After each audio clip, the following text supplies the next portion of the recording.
on a un espace commun qui est l'espace du cinéma.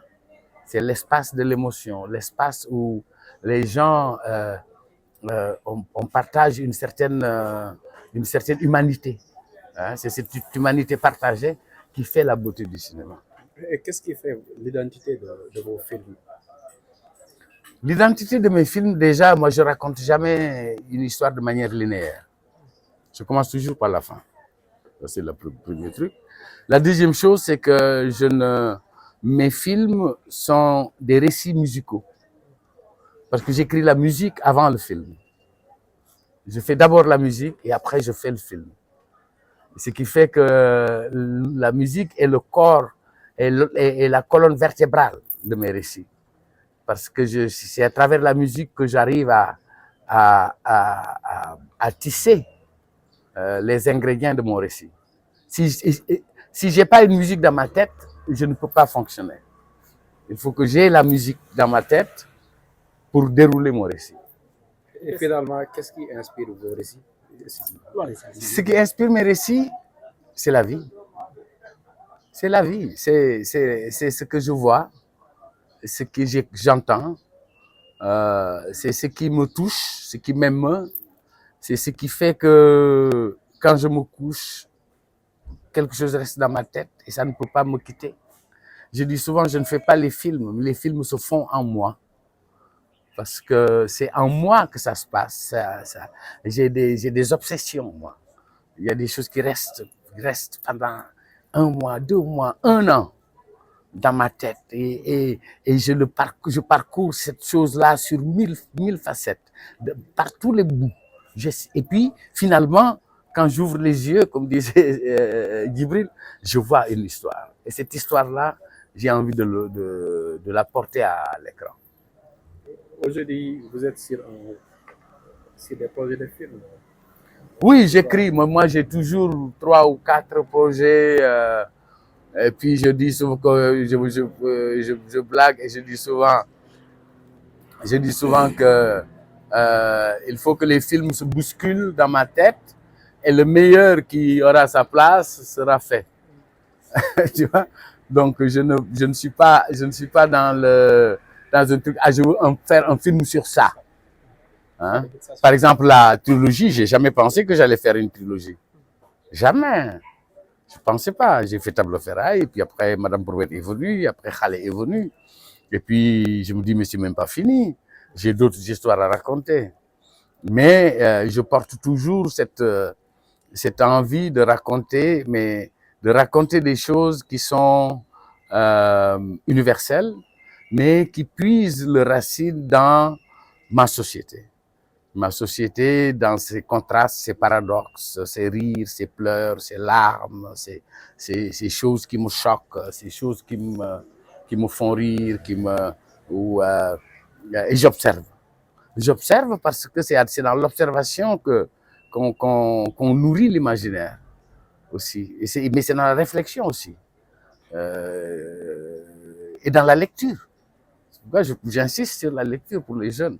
Il faut qu'ils lisent, il faut qu'ils se mettent dans une situation où ils peuvent s'étonner eux-mêmes et qu'ils savent écrire, qu'ils soient capables, rien qu'à l'écriture, d'être émus. Moi, je lis pour beaucoup de commissions de cinéma dans le monde et je tombe sur beaucoup de sujets du monde. Je lis, allez, par mois, je lis 30 ou 40 scénarios par mois. Et ça me permet de voyager, ça me permet de découvrir des univers. Mais il me manque toujours, mais aussi c'est l'âge, hein, parce que bon, maintenant je vais avoir presque 35-40 ans dans ce métier. Et je me dis que peut-être c'est mon expérience qui fait ça. Mais il faut arriver, il faut oser, il faut de l'audace. Il faut pouvoir raconter une histoire en y amenant beaucoup de fantaisie, beaucoup de rêves, beaucoup de poésie. Quelqu'un disait que le cinéma, c'est faire de la poésie avec les éléments de tous les jours et faire du drame avec nos problèmes. Créer du drame. Tu sais, même une jeune fille qui marche sur la rue, ça peut être dramatique. Il suffit qu'elle trébuche, il suffit qu'elle danse. Il suffit que je pense à la petite vendeuse de soleil. Tu sais, il y a énormément de choses qui sont simples à dire. Par exemple, si vous prenez le scénario de Ien, Djibril Diop Mambéty, il dit Koloban se réveille. Mais Koloban se réveille, si vous voyez le film, c'est 3 jours de tournage. Et l'avant-dernière question, à moins que vous disiez. Voilà, en fait, où en êtes-vous avec votre film Khalé qui est sorti récemment? Vous êtes toujours dans la promotion? Ben, le film fait son chemin, hein. Maintenant c'est dans les avions. Tu vois, KLM, Ethiopian Airlines, il y a beaucoup de ça a fait le tour du monde. J'ai fait le tour de ces 2 dernières années, je n'ai fait qu'une chose, c'est de voyager.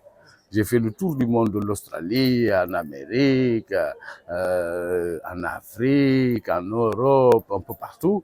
Et c'est un film qui me plaît beaucoup parce que j'aborde quelque chose de très fragile, mais de très difficile à raconter aussi. J'aime les choses difficiles à raconter, mais parce que j'essaie de les raconter en y apportant beaucoup de poésie, justement. En y apportant de la musique, en y apportant un peu comme si c'est comme si je voulais faire une caresse à la chose difficile à digérer. Et cette chose, c'est quoi? Mais cette chose, c'est mon humanité. Comment apporter son humanité aux choses graves. On peut parler de tout au cinéma. Tout. Il n'y a pas un sujet tabou qu'on ne peut pas traiter.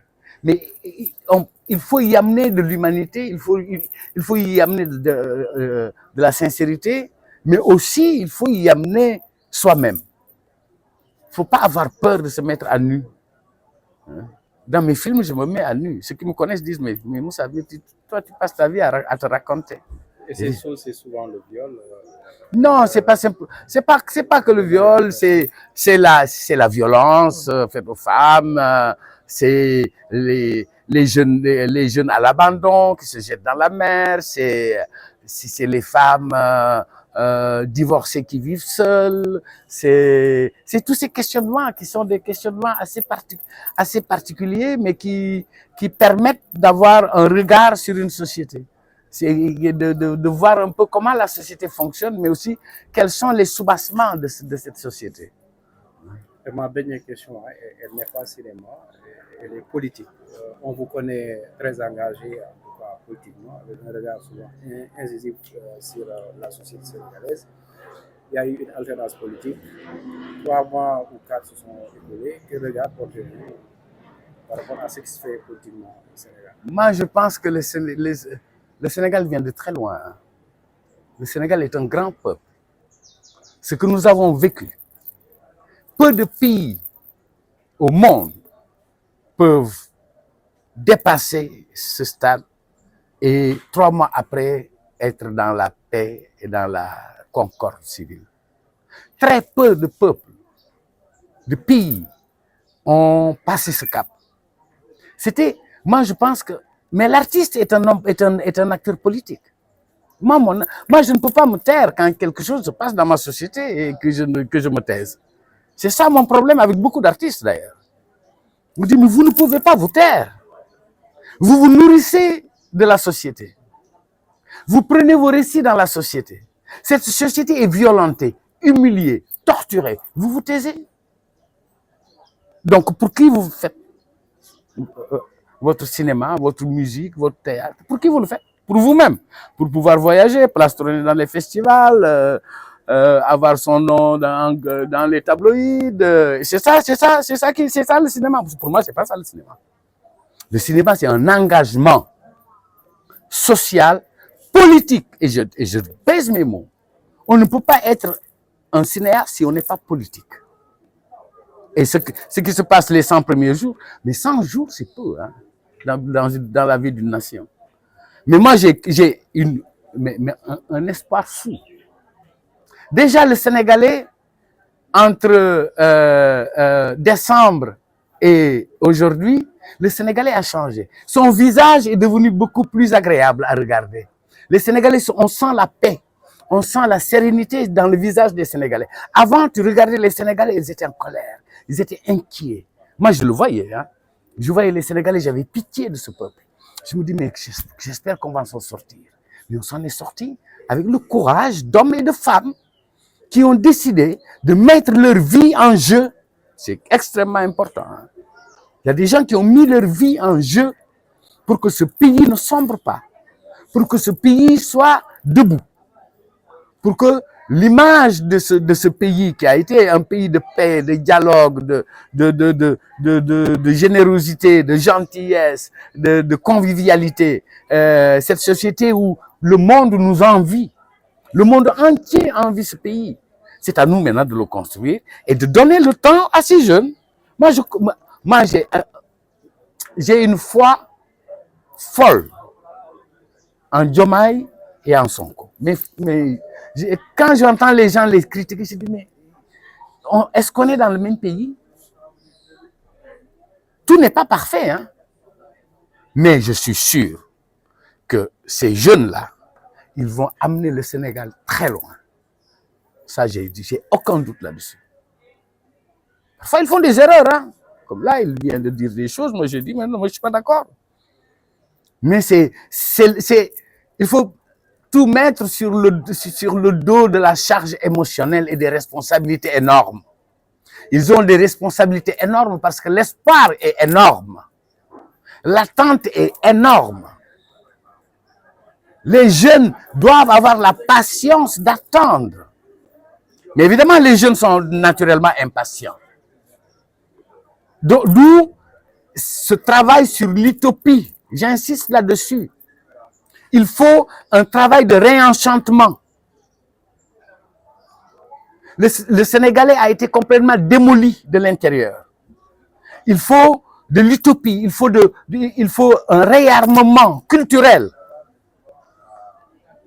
un réenchantement des imaginaires et poser le Sénégalais sur un piédestal où il se dit, moi j'appartiens à ce pays, cette terre est la mienne et je peux y faire quelque chose, je peux réussir ici. Nous avons tout.